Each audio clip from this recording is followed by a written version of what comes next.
The Companions, written by Oliver Arnold, narrated by Adam 11 Labs. Part 5 of the series, Notes from the Ahead. Dear public, this is my 22nd day on the Pacific Ocean, and my words join you via satellite transmission. It is nighttime. I'm still in the habit of dimming the lights, although this stretch of water is as deserted as the remotes of deep space. I have some astounding news for you. The so-called reports I've been receiving are mere carriers for other, much more important information. After decrypting them and peeling back their outer shell, I found schematics for a time machine. This device will require enormous amounts of energy. How will I power it? My sailboat's 12-meter mast serves as the conductor, connected to battery banks that have replaced the ship's ballast. The weather radar indicates a depression, and I see its great anvil-shaped cloud ahead. It is time for my power receptor's initial test. Don't fear for my safety. I have grown used to the enormous energies required for temporal machinations. What is a little shock matter compared to the insights gained? As I prepare to face the storm, my hair pricks not only from the electric air, but also from enormous excitement and anticipation. The future wants me to explore and discover, and thus the unknown awaits. I am ready to embrace it. Beginning of transcription. Dear Past, I must begin today's report with a declaration of failure. I'm still on Earth. After weeks of unrelenting action, I decided to relax for a while, settle, and live life with a simple job that required little attention, but offered distraction and a modicum of social interaction. Unfortunately, my funds did not allow for travel to Hoke. This made my wife declare she needed some space. Apparently, 50,000 kilometers weren't enough. I took her comment as a strong hint to return to the dating loop. That night, as I consumed a meager meal, loneliness ate into me, something you'd figure impossible on a planet of 50 billion. Making friends on Terra has proven tricky, though, as a spacer's and an Earther's ways of life differ substantially. Black sky versus blue, etc. Earth acquaintances who found my home's windows painted black didn't turn into lifelong friends, as you can imagine. And then there was my pitiful physical state, with my muscles still atrophied from the lower gravity on the space station. It didn't help that I had added a few pounds of unwanted body mass through my love of tubed foods.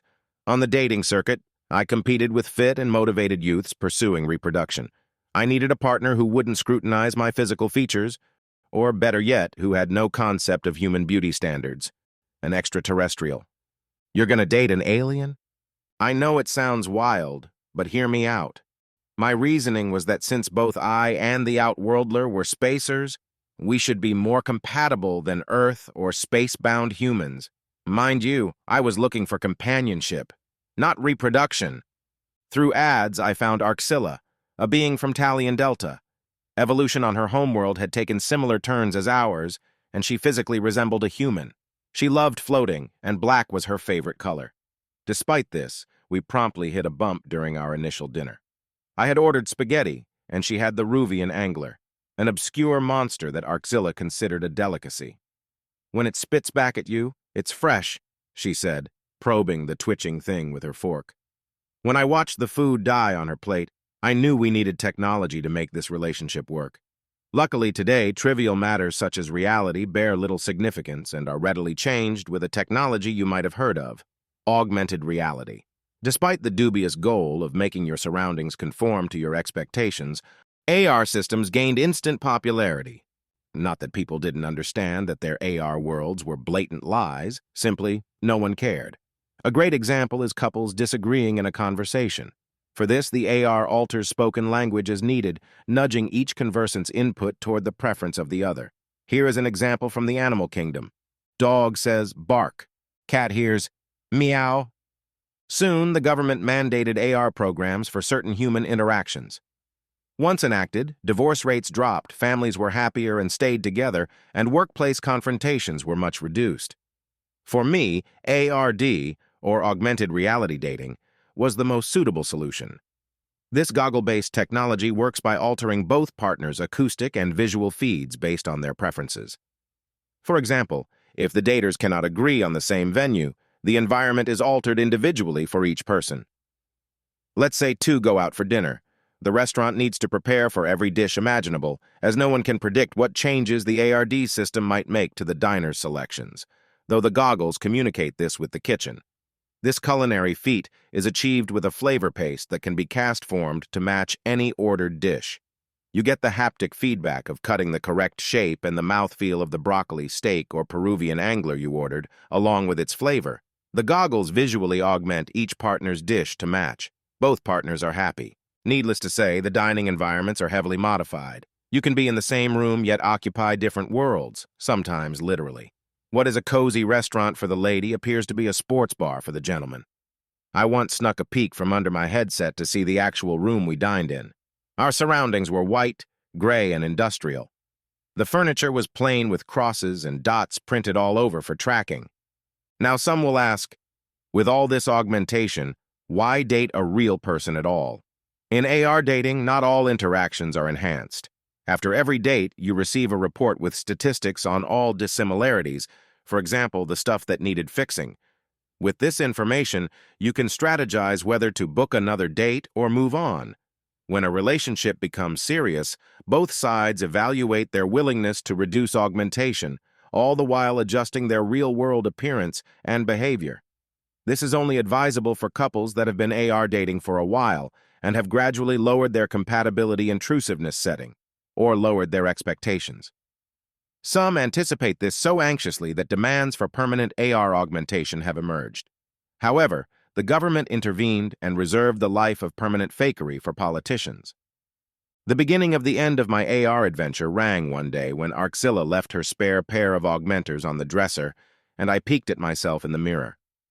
I saw myself well-dressed with a style that wasn't too far from my tastes, but also sporting lots of dendrites, fins, and boggy eyes. I realized it wasn't me, and I scrapped the whole affair right there and then. To Arxilla, I had become a dragon and flown away. This was my one and only AA dating adventure. Relationships have become too complex, with a steep learning curve. These days, instant and absolute gratification are required. I craved a companion that shared my interests and whims without questioning my quirks. I thus went for something more lasting, as in a 50-year warranty, a mechanized companion. When I shared the augmented dating experience with my neighbor, the artificial human next door, it enthusiastically suggested I visit them at the Brobot outlet where it worked. We're the factory outlet for the robot brand, a leader in artificial companions, it proclaimed proudly. I contemplated the statement. They're making you androids build robots? My neighbor didn't mind the question. Yes, and why not?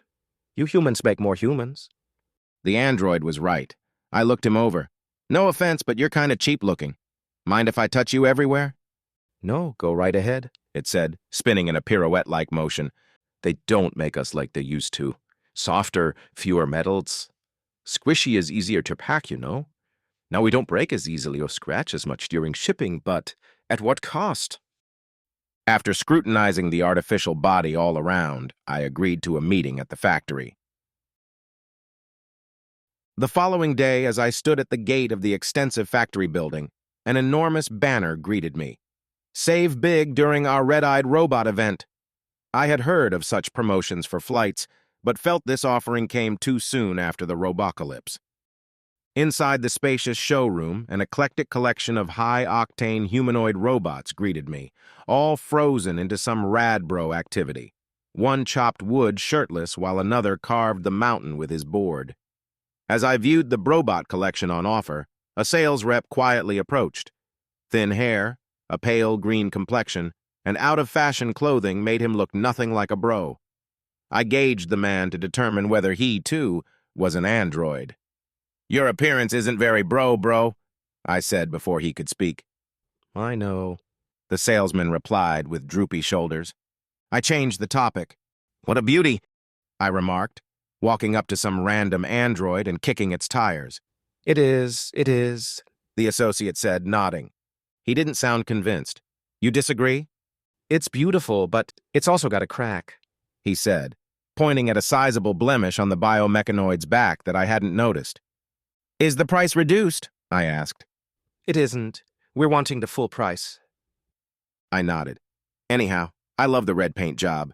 Yeah, that paint's thin. You can scrape it away with your fingernail. He began, scratching the paint.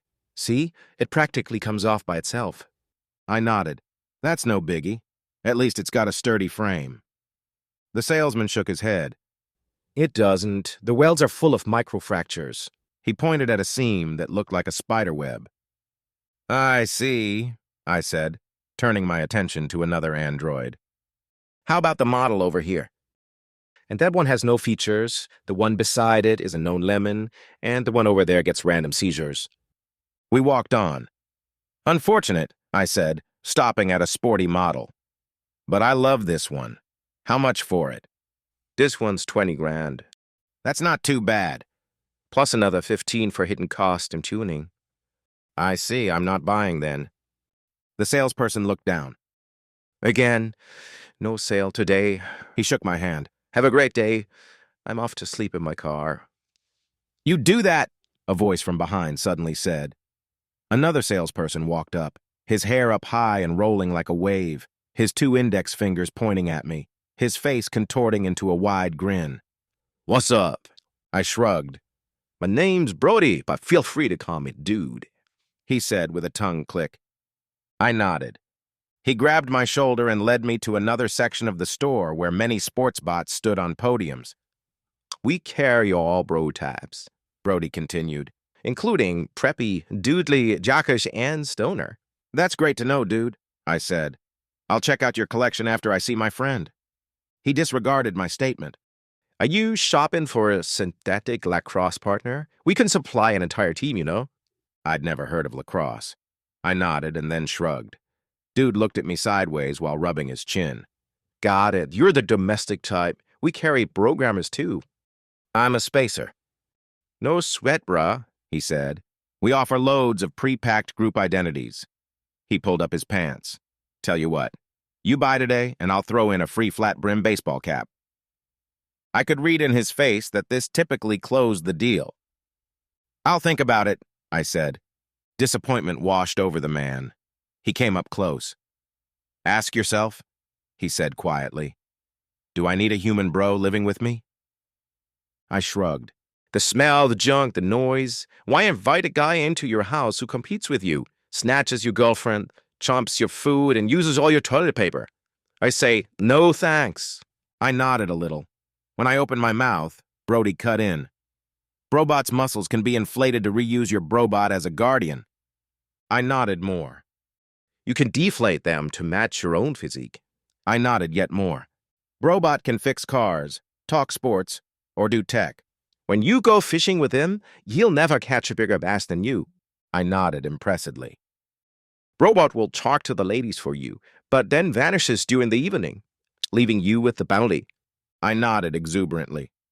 Brobot smuggles beer in his belly and refills your glass in a pub's bathroom. I nodded in disbelief.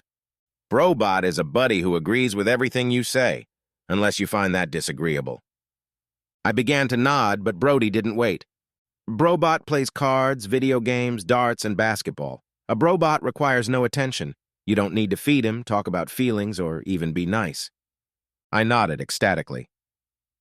You can dress Brobot in any way you like. Shirt, tutu, any way, really. I don't know if I'll be doing that, but tutus are cute. A Brobot raises your social esteem. It's like having one hell of a cool friend. With the coffee add-on, your Brobot turns into a Brewbot. Your bud's got a bot? Link your Brobots. Have them perform Schwanzi, or replay the Super Bowl finale. The Brobots do this sensibly enough not to damage each other, all the while preserving the excitement of a real fight. Brobots can be made uncool. Being a dweeb, hypothetically, sir, you could convert your Brobot into a dweebot to look better yourself. Impressive. Brobot can burb and fart. Care for a demo? Maybe later in the car. Brobot acts as your protector while not overly showcasing its abilities. It won't outshine you unless you program it to. Brobot won't be funnier, wittier, stronger, faster, or anything else unless you ask it to. The Brobot always shares your interests and your every whim. He takes on chores and needs no spare time. And all that with a lifetime warranty on parts and labor. We offer an easy lease and monthly payments. What you thinking? After this powerful demonstration, I still had doubts. All this masculinity wasn't for me. "I'm looking for a female companion," I said. "Besides, even a fully deflated brobot cannot look as feeble as I." The salesman regarded me with pity but agreed. I shook every brobot's hand and then made my way toward the exit. At first, walking, then running. I never met my Naborg. I must admit I first wanted to single out the following experiences and name them How to Drown a Robot, as the upcoming aggravating events could fill a volume all on their own. I shall restrain myself, though, and summarize the remarkable chain of events. The brobot experience left me frustrated and exhausted. I needed no rowdy roommate. I required a solemn companion, someone to talk to, share my thoughts with, and wash my socks. Besides, I didn't have funds for all the activities the bro would want to do. A bro would have been too much of a presence. The parties, the car tuning, and the tackling. And thus, my progress in the search for companionship returned to 0. When I went online that night, brobot spam greeted me instantly. I grudgingly closed the many messages and swore to complain to my Naborg first thing tomorrow. But then I saw the ad. "Are you a no-bro?" it asked. I sure was, and I clicked on it. The site showed a range of people going about their day. According to the description, they were all robots. "Have you lost someone close to you?" a headline asked. I kind of had. "A close family member?" Yes. "Mom or dad? Grandpa?" No. "Do you wish to bring back a loved one?" Nope. I was about to X out when I realized that, yes, I did. Their morbid supposition became clear. One was to recreate a deceased family member and resurrect them through a lifelike robot replica. This left me disgusted and intrigued. I began adjusting their modeling inputs. One could customize their robot's every detail here. I chose brown eyes, dark hair, and a full mouth. Ever more feverishly, I advanced through the barrage of options. Make it end!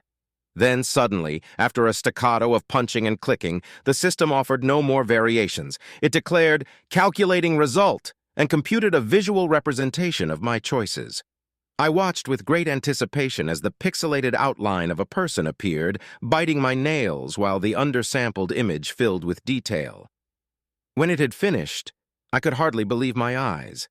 There were the arched eyebrows, the pointy ears, the frowning mouth, and of course, the oversized nostrils I desired.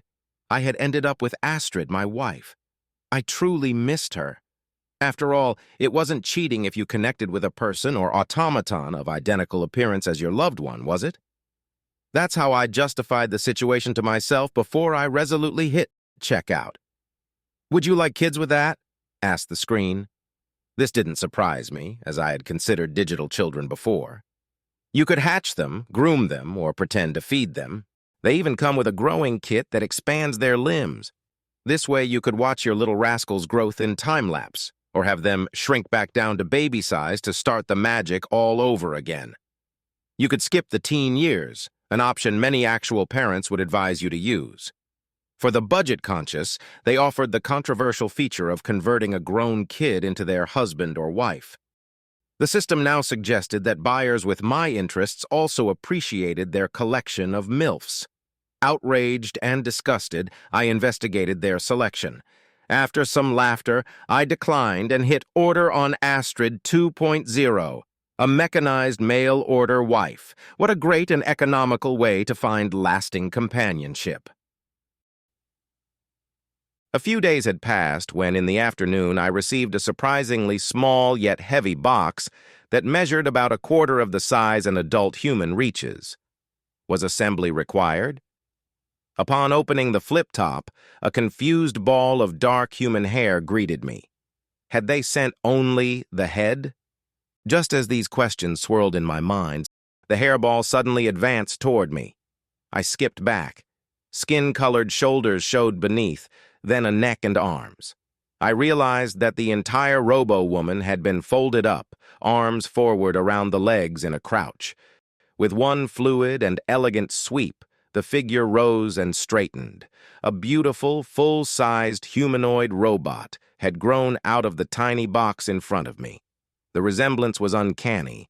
I had to pinch and tickle the machine to ensure that this wasn't In fact, my wife. But sure enough, a knocking on the noggin produced a metallic clank, typical for robotic humans. The machine stared at me with calm curiosity and then said, "You were not what I expected." I went from unmoving to frozen. I'm sorry, what did you presume to see?" I asked while looking for the receipt, though there was no mistaking the design of this robot. This was my order. I inquired anyway. "Are you here for Anfred? Is your owner Anfred?" I don't know," the robotic beau replied. I shook my head. "I'm sorry, is this a warm-up routine? Are you still booting up?" No, the robot said. "This is outside of my programming." She shook her head. "I'm sorry, this has never happened before." After an awkward silence, she vanished into the bathroom. "Excuse me for 1 minute." When, after much longer than a minute, the robot didn't reappear, I knocked, even though I shouldn't have to. She's my robot. "Are you okay?" I asked through the door. She suddenly re-emerged. The robot stood before me with her mouth open and, with an entirely changed voice, said, "If you enjoyed our new program, Moody Girlfriend, say 1-800-MOODY to order now. Only $5.99.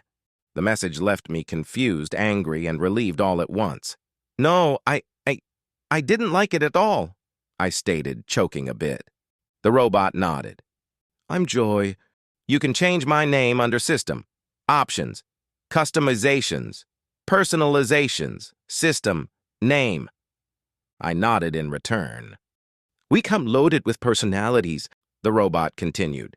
"My presets include vamp, skank, MILF, friend going sexy," I interrupted. Do you also have normal?" I asked meekly. She paused to compute. "My programming offers wife of 3 decades. "Okay, the wife, please." "Sure. I'll also set my normalizer to 10.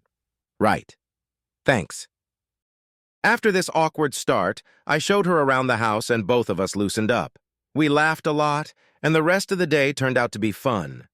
The evening grew late, and when it became time to retire, the robot asked whether she should store away for the night. Not thinking much about it, I agreed. With little ado, she opened the closet and crouched herself into a corner, then folded both arms across in a sort of self-hug. She even produced a dust cover and draped it over her head. I was impressed, shut the closet, and went to bed. I awoke in the dead of night. Faint moonlight shone into the room. What had woken me? I noticed an ever-so-quiet whirring and buzzing from the closet. Curiosity getting the better of me, I gradually opened the closet door and peered inside. Astrid was still crouched in the corner. With the cloth draped over her head, she looked much like a parrot covered for the night. Or a ghost. I felt my skin prick. Ridiculous. She was just an object. The whirring ceased, and she began to mumble. Was she dreaming? Her eyes flickered with an eerie light, clearly visible even through the cloth. The murmurings grew, but I couldn't understand any of them. She looked so pitiful, dumped into the corner of this disorganized closet, among dusty boxes and brooms. But then, I didn't feel sorry for the vacuum cleaner that I stored right next to her. The only difference between those two machines was that Astrid had the shape of a human. Even calling the robot her was a major stretch. I called her, "Astrid!" She jumped up, her eyes flashing red. Alarm, disarm, removing arm. She grabbed me with lightning speed and pulled on my arm. I tugged back. "Astrid, it's me!" Recognition flashed across her face. "Cancel disarming," she said, then calmed. "Astrid, what were you doing? I heard noises." "Uploading logs." "Right." I nodded, and there was an awkward break. "Well, good night," I said, getting back in bed. Astrid frowned and redraped her head. "We can leave the closet open a crack if you like," I said. "That'd be nice." "You want me to keep the lights on in there too?" "Okay," she said meekly, and she lowered herself back into her niche. I couldn't take it any longer. "All right, come and sleep in the bed if you like," I said, and I regretted it immediately. Her eyes lit up, literally, as she went into flashlight mode. "Yes!" Astrid jumped into the blanket enthusiastically, and we oddly shared the bed. I closed my eyes. "Good night, husband." She came closer, cuddled up. I let her. I was about to doze off when I perceived a persistent squeaking. I pressed down on the mattress. There was no sound. It was the robot. Astrid, can you lie still, please? We're programmed to keep our joints lubricated during times of low motion. Can you not do it tonight? I'll try. It squeaked more. I jumped up. That's it. I must grease you now. This had odd connotations. I mean, we will do maintenance. Yes, work me, she said. Do you have a service mode? I asked. What I really wanted was a mute. I couldn't find the oil. I knew some came with her in the delivery box, but I had displaced it, and it was dark, and I was tired. I gave up quickly, turned off the light, and went back to sleep. We're doing this tomorrow. I closed my eyes. Bing bong! A warning chimed. Then a voice sounded. Do you wish to apply update V1.233 Rev 2? I shot up. Not now! I'm sorry. It is part of my daily updating routine, she said. This must have been very stressful. Yes. Let me massage you. I hesitated, but that sounded nice. I hadn't even thought of that option. Yes! She nodded with a smile, but didn't move. The treatment-based pack does not include massages. Would you like to upgrade? Only 15 $15. What? I declined at first, but then agreed. Only $15. Okay, go ahead. Insert payment card. Card? But where? The logistics of the transaction puzzled me. The robot lifted its arm, revealing a slot cleverly hidden before, and I fed my bank card into her armpit. It was a nice design touch that they kept the slot hidden that way. After entering my PIN on her keypad, a soothing massage began. Perhaps this robot wife thing just took some getting used to? I dozed off. A loud clink, followed by the sound of shattering glass from the kitchen, woke me. It was morning, and clearly someone had smashed a window to enter the house and murder me. I armed myself and rushed to the kitchen. To my surprise, I found Astrid kneeling over a mess of scattered shards on the floor. The sink ran in the background. The robot held a sweeper that she clumsily scooped the glass onto a tray with. Her apron was in disarray. Astrid, what are you doing? I asked sleepily, setting aside the broomstick I myself held for self-defense.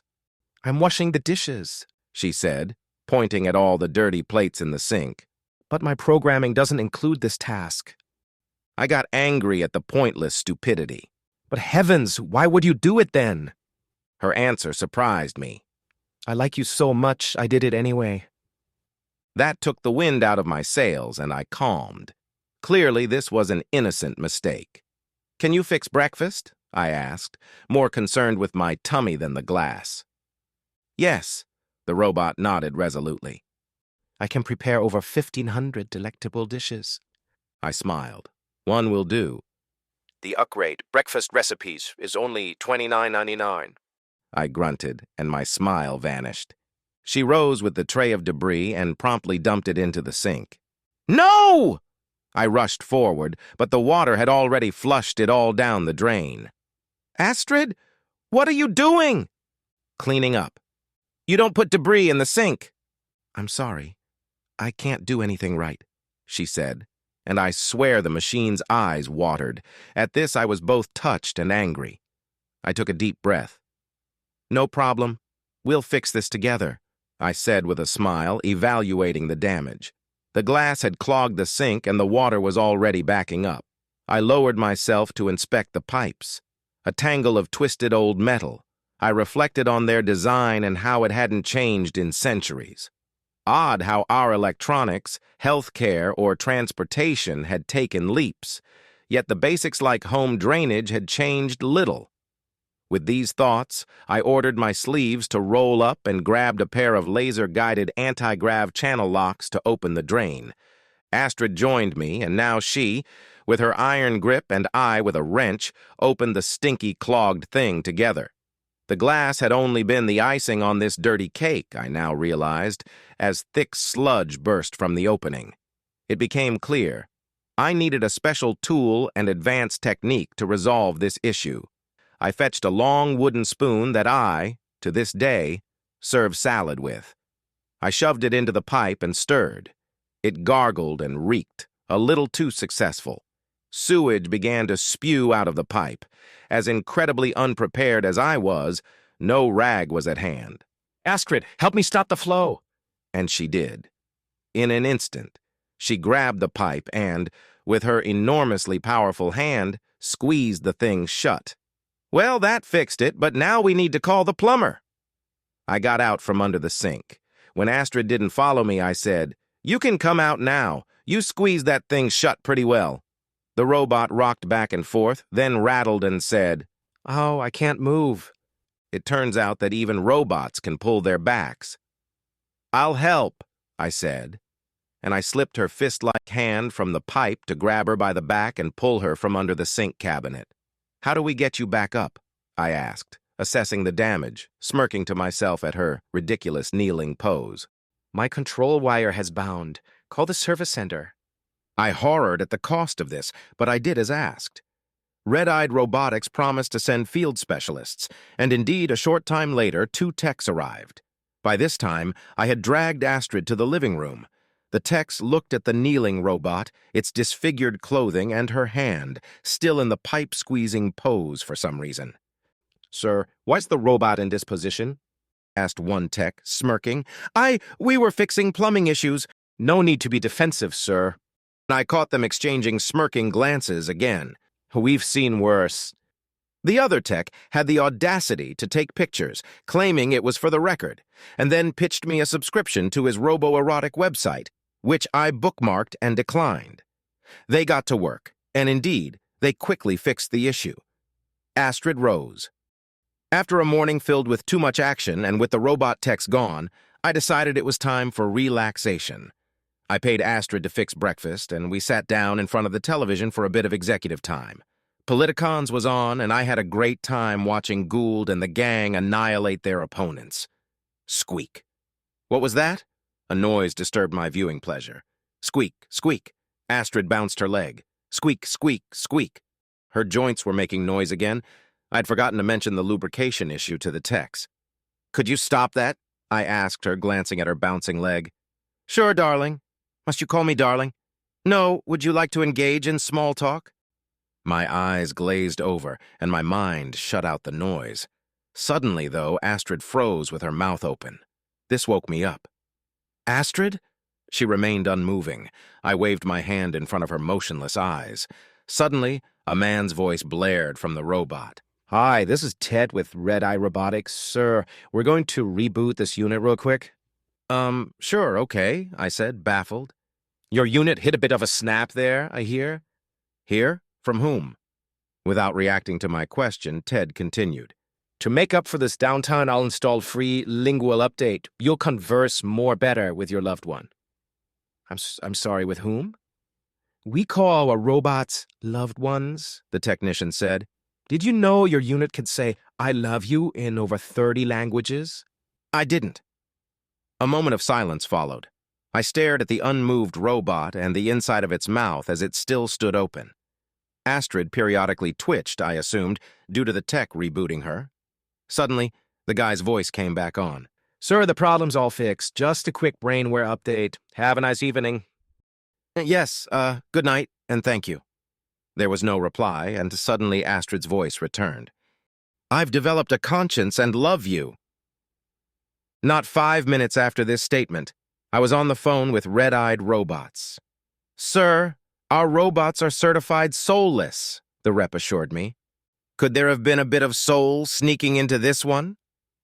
They confidently asserted that their robots were entirely unconscious and without a mind or soul, and that Astrid was simply reacting to external stimuli. I had my doubts. Later that day, just as I was enjoying some time in front of the telly, Astrid came rushing from the bathroom. Is flushing after clipping your nails really too much? She asked, possibly referring to my morning's manicure. Well, just flush it for me, I replied, shrugging. Do it for you? Okay. Not part of my programming. It isn't? Perhaps it should be, I retorted. She didn't reply and walked off to the kitchen, presumably to crush trash. What does a robot know about the agony of having to prune ever-growing things from your body?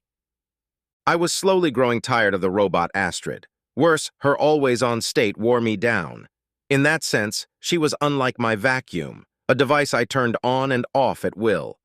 That night, after she went into update mode next to me in bed, yes, she still slept in my bed, as I was too afraid to order her back into the closet, I felt around her body for an off switch or a button. There were multiple soft areas, and I pressed all of them, but to no avail. When she awoke, I freaked and retreated, but Astrid even giggled. Later that day, though, while Astrid was busy cleaning the house, my communicator rang. The display showed Astrid, the real Astrid, my wife. We hadn't spoken in a while, and our relationship was still tense. I picked up on the vid phone. "How are you?" the real Astrid asked. "Good." I told her about the last couple of days. I told her about my adventures in the underground, my flying car, and even the hot down, but nothing about the robot adventures of late. "Is someone else in your house?" she suddenly asked. My eyes scanned the screen. She must have seen Robo Astrid's shadow. I had made sure the robot was working in another room, but I got distracted. "No." Just then, Robo Astrid rushed through the frame. I saw the real Astrid's eyebrows rise. "Is that a woman back there?" I had to come clean. I took a deep breath, called in the robot Astrid, and explained the events and situation. To my great surprise, Astrid did not immediately divorce me.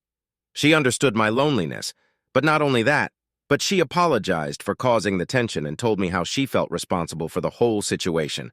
I got lucky there. "Flattered. That robot looks like me." "Yeah, I only guided the software, though. I'm not sure why she turned out spitting." I think I can explain that." And now Astrid confessed to me and told me a remarkable story of her own. She took on a second job as a robot model through an agency. They were looking for the housewifey types. "How do we go from here?" "Let's keep the robot," Astrid proclaimed. I don't know. I really disliked the suggestion, but I also didn't want to piss Astrid off right away after our reconciliation. "What for?" "Send her up here. Don't tell the kids. I'll come down and visit you while Robot Astrid watches the kids." A second honeymoon. Brilliant. And not 2 days later, I shipped the robot Astrid to the stars. I explained the situation that she should study the original more, and then one day come back down to me. She bought it and even liked the suggestion that it be more human-like. To my surprise, Robot Astrid was into the idea. Following the news of brighter times ahead, and after shipping the robot to my wife on Hoch, I sat down that night to reminisce on the events. I realized that, while the future looked less lonely, my here and now were still pretty bare. Astrid's visit was weeks out, and without a robot at home, to enjoy or hate, I had returned to idle solitude. If only I could find a temporary buddy, someone, or something that didn't require care or attention unless I chose to offer it. After multiple companionship failures, any normal person would have given up and bought a cactus. But I wasn't normal, as decades of low-orbit radiation had destroyed my brain's supernormal center. My heart was heavy and lonely, a time where it craves brutal entertainment, such as the popular TV show Politicons. This time, though, as Senator Gould vaporized one opponent after another, I could not find pleasure, and my heart sank deeper into black depression. I was just about ready to disengage from the program when an advertisement caught my attention. Lonely, an outsider, don't fit in? Yes, yes, and yes. Real Animal can help. Enjoy the benefits of a comfort critter without the hassle. Great animal companions, I thought. Fur, feathers, dandruff, noise. As you can imagine, our limited resources in space don't play well with critters and their requirements, and even here on Earth I had no appetite for the extra hassle and expense. Besides, I had grown suspicious of pets.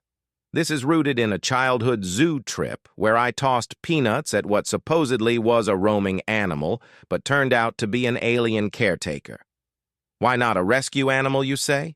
There are too many stories of people adopting cats or dogs, only to find they were Trojan pets, aliens masquerading as Earth animals to clear out one's wallet at night. I raised my arm to deactivate the transmission. Yet I must have been intrigued enough as the TV set sensed my interest and entered interactive mode. The advertisement's lady began talking to me directly. "Sir, are geriatric robotics too primitive for you?" Animals reek and shriek. That's why we've invented the Real Animal platform, a robotic remote buddy service featuring our Spot, special prosthetic operational transmitter. Slightly curious, I selected Tell me more. Thank you for your interest.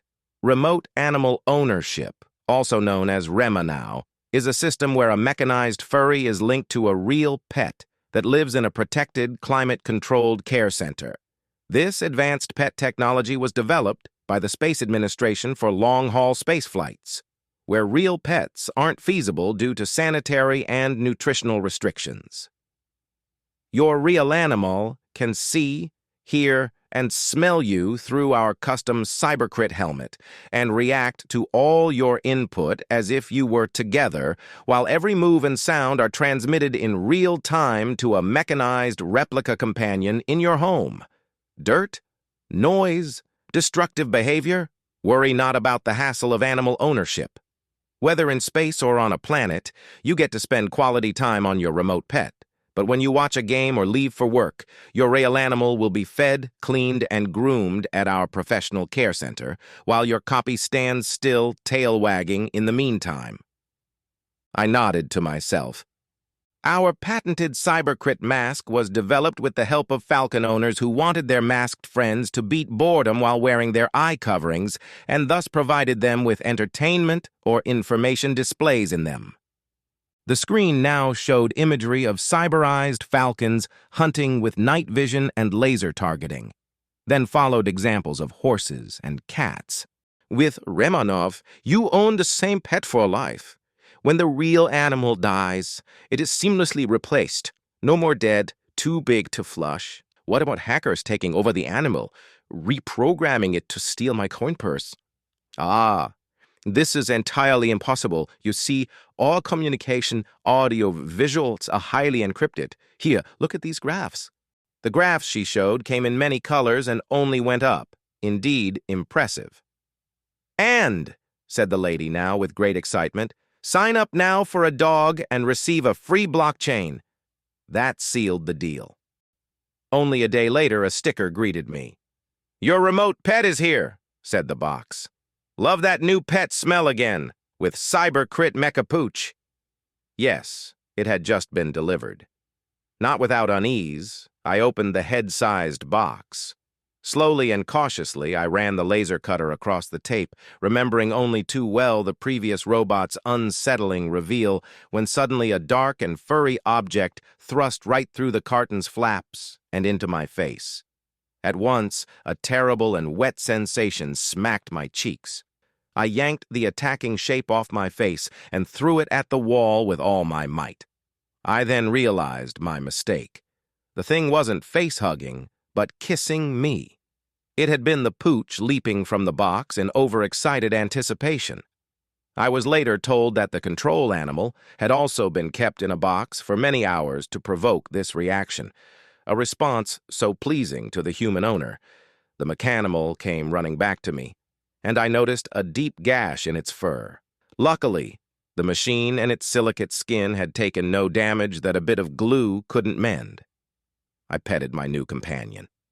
It rolled, frolicking, its haptic responses registering well.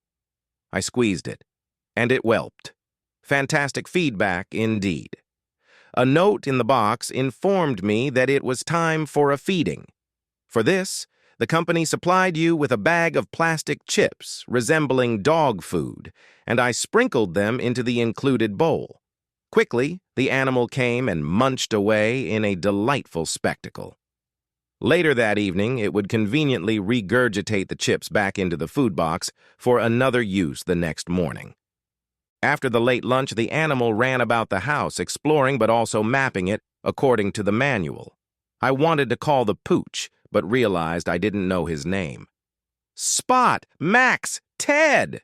It didn't react to any of them. Suddenly, a gong sounded from the animal, and it began to speak with a human voice. Ruff, ruff, change my name for 1 bitbuck only. This offer struck me by surprise, as I had prepaid for the puppy's 1-year service and keeping. But since it was just 1 bitbuck, curiosity got the better of me, and I kneeled before it, took out a bill, and offered it to the mechanimal. When the dog caught sight of the money, it froze, opened its mouth, and extended its tongue. I folded the bill and laid it between its teeth. With unexpected haste, the animal retracted his tongue, swallowed, and the money was gone. A message informed me that if I didn't want to feed the dog bills all the time, I could just place a bucket of money on the floor and the animal would help itself to it. I declined and chose the name Spot. Another gong chimed, and Spot froze. "Please hold while your dog, dollar name, goes potty," a voice emitting from within the dog announced. My vexation turned to delight. I leaned back and relaxed with some televised politicons while the real dog went to the bathroom.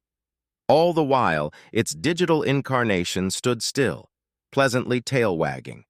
After a few minutes of frozen idling, Spot sprang back to life and we went on to play for an hour. When I had to leave for an appointment, I switched the mechanimal to guard mode. Now the pooch behind the robot was replaced with a much fiercer animal, and the hydraulic restrictions of the replica were removed. "Ruff, Ruff, don't steal my stuff or I will megabyte." When I returned home, a happily wagging tail welcomed me. I wanted to watch television with my companion on the couch, as I had seen countless times, but despite my calls, the dog wouldn't come to me. I knew the animal couldn't be afraid, and then came the message, "Ruff, Ruff, want a cuddle? Add more snuggles with the affection package, only 1 bit buck." The dog was much like my ex-wife in that way, and I knew this feeding wouldn't end. A good scare Spot gave me on our last night together. He barked, his eyes glowing red, a color they shouldn't have had. "Ruff, Ruff, let's rob a bank together," it said. Hackers had entered the robot, the dreaded red-eye syndrome. They had made it part of a botnet to infiltrate a nearby bank vault. The robo-dog's jaws delivered 50,000 pounds of pressure, and the paws had metal claws of high efficiency, making them ideal to bite through metal gratings or dig into a vault. Why, oh why, had I paid for that 50,000 foot-pounds of pressure jaw update? Police managed to capture many of the botnet's animals with steel nets. In my case, Spot had bit into a cord and wouldn't let go, and a SWAT team had to enter the home and explode the pup. Luckily, the real animal is well and kicking. Devil's possession, the techs called the condition, a minor fluke, the techs assured me, was going to be fixed with the updated brainware, but I was done with companionship gadgets and requested a refund. With some sadness, I often wondered what became of the real animal, or if there even had been one. Just then, I received a digital message from my wife, known on Earth as Female. "Spot tried to rob a bank. We might need a new pet." I texted back, already imagining her reaction. Her reply came quick. "A goldfish, maybe? Less likely to start a robot uprising." End of transcription. I awoke to the sound of sloshing water in a pool of dead fish. I remember finishing connecting the 3 narrow gauge wires to the mast. Lightning must have struck the pole, and my system kicked on, sending power to the transponders and sadly to my body. The resulting time shock destroyed the vessel, leaving me shipwrecked and holding on to bits of debris in a sea of noise and cold. At least the satellite communicator is with me. Have I traveled forward beyond the common man? The ocean looks the same as ever in all directions. How do I determine my mission's success on the timeless seas? This is an issue I had not previously considered. I might have catapulted thousands of years into the future, but these waves would remain unchanged. The sea life beneath might hold clues. With enough time, evolution will have altered them. Alas, only sharks, beasts that haven't changed much for 1,000,000 years, circle me. It is daytime now. The sun will set in a few hours. I must wait for the stars. According to my calculations, I've advanced 100,000 years. The thought of being the last and only human on Earth haunts me. Yes, I wanted to explore the future. Humanity's future. A comet overhead flanks me. My calculations, carved with fishbone into a plank, suggest that this is Gliese 781 that has reached the Oort cloud. I cannot hope that my transmission will reach you. The time machine is gone and destroyed. I'm stranded and sadly will never learn the future's way of transmitting messages through time. My ahead is as fleeting as ever.